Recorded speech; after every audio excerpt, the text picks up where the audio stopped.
Hi అందరికీ welcome to my channel. ఈరోజు recipe వచ్చేసి క్యాబేజ్ శనగపప్పు కర్రీ. ఇలా ట్రై చేసి చూడండి, చాలా బాగుంటుంది. ఇంకా రెసిపీ స్టార్ట్ చేసేద్దామా? దీనికోసం ముందుగా 1 కప్పు వరకు పచ్చి శనగపప్పు తీసుకోవాలి. ఇప్పుడు ఈ పప్పుని 2-3 సార్లు నీట్గా వాష్ చేసుకున్న తర్వాత నీళ్లు పోసి 1 గంట సేపు వరకు నానబెట్టాలి. అంత టైం లేకపోతే వేడి నీళ్ళు పోసి ఒక 20 నిమిషాలు నానబెట్టుకుంటే సరిపోతుంది. ఈ రెసిపీ వచ్చేసి నేను కుక్కర్లో చేస్తున్నాను. ముందుగా స్టవ్ ఆన్ చేసి కుక్కర్ పెట్టుకోవాలి. ఇప్పుడు కొద్దిగా ఆయిల్ వేసుకొని ఆయిల్ వేడైన తర్వాత ఆవాలు, జీలకర్ర, 2 రెమ్మల కరివేపాకు, మనం పప్పును తీసుకున్నాం కదా అదే కప్పుతో 2 కప్పుల వరకు సన్నగా కట్ చేసి పెట్టుకున్న ఉల్లిపాయ ముక్కలను కూడా వేసుకోవాలి. ఇవన్నీ కలుపుతూ మీడియం ఫ్లేమ్లోనే బాగా వేయించాలి. ఆనియన్స్ ఇలా బాగా వేగిన తర్వాత 1 స్పూన్ అల్లం వెల్లుల్లి పేస్ట్ కూడా వేసుకొని పచ్చివాసన పోయేంత వరకు వేయించాలి. ఇలా వేయించుకున్న తర్వాత అదే కప్పుతో 1 కప్పు వరకు చిన్నగా కట్ చేసి పెట్టుకున్న టమాటా ముక్కల్ని కూడా యాడ్ చేసుకోవాలి. అలానే 2 పచ్చిమిర్చి సన్నగా కట్ చేసి అవి కూడా వేసుకోవాలి. మీరు కావాలంటే టమాటాలని ఇలా ముక్కలుగా కాకుండా పేస్ట్ చేసి కూడా వేసుకోవచ్చు. టమాటా ముక్కలు కూడా బాగా వేగిన తర్వాత క్యాబేజ్ని ఇలా చిన్న ముక్కలుగా కట్ చేసి అవి కూడా యాడ్ చేసుకోవాలి. మనం తీసుకున్న కప్పుతో 3 కప్పుల వరకు ఉంటుంది.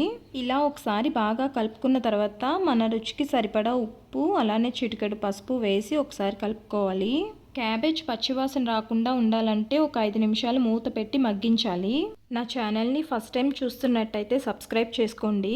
5 నిమిషాల తర్వాత మూత తీసుకొని ఇప్పుడు మన కారానికి తగ్గట్టు కారం, అలానే కొంచెం ధనియాల పొడి వేసి బాగా అన్నీ కలిసేటట్టుగా కలుపుకోవాలి. ఇలానే కలుపుతూ ఒక 5 నిమిషాలు వేయించాలి.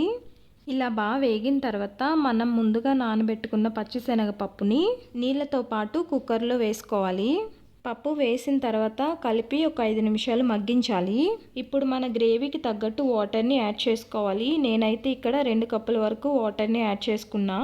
వాటర్ వేసుకున్న తర్వాత ఒకసారి కలుపుకొని ఉప్పు, కారం అవి సరిపోకపోతే అడ్జస్ట్ చేసుకోవాలి. ఇప్పుడు కుక్కర్ మూత పెట్టేసి ఒక 2 విజిల్ వేయించుకుంటే సరిపోతుంది.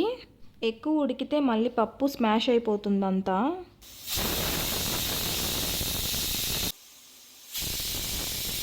రెండు విజిల్ వచ్చిన తర్వాత స్టవ్ ఆఫ్ చేసుకొని ప్రెషర్ అంతా రిలీజ్ అయిన తర్వాత ఓపెన్ చేసుకోవాలి.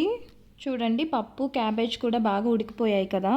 ఇప్పుడు ఒకసారి స్టవ్ ఆన్ చేసుకొని కొత్తిమీర కానీ కొంచెం కసూరి మేతి కానీ వేసుకొని 2 నిమిషాల తర్వాత స్టవ్ ఆఫ్ చేసేసుకుంటే క్విక్గా హెల్తీగా శనగపప్పు క్యాబేజ్ కర్రీ రెడీ అయిపోయినట్టే. ఇది రైస్లోకే కాదు, చపాతీ, పూరి, రోటీ, అలానే రాగి సంగట్లోకి కూడా చాలా బాగుంటుంది. మరి ఇంకెందుకు లేట్, మీరు కూడా ఇంట్లో ట్రై చేసి రెసిపీ ఎలా వచ్చిందో కామెంట్ చేయండి. వీడియో లాస్ట్ వరకు చూసారంటే నచ్చిందనే అనుకుంటున్నా. సో వీడియోకి లైక్ చేయండి. Thank you for watching. Bye.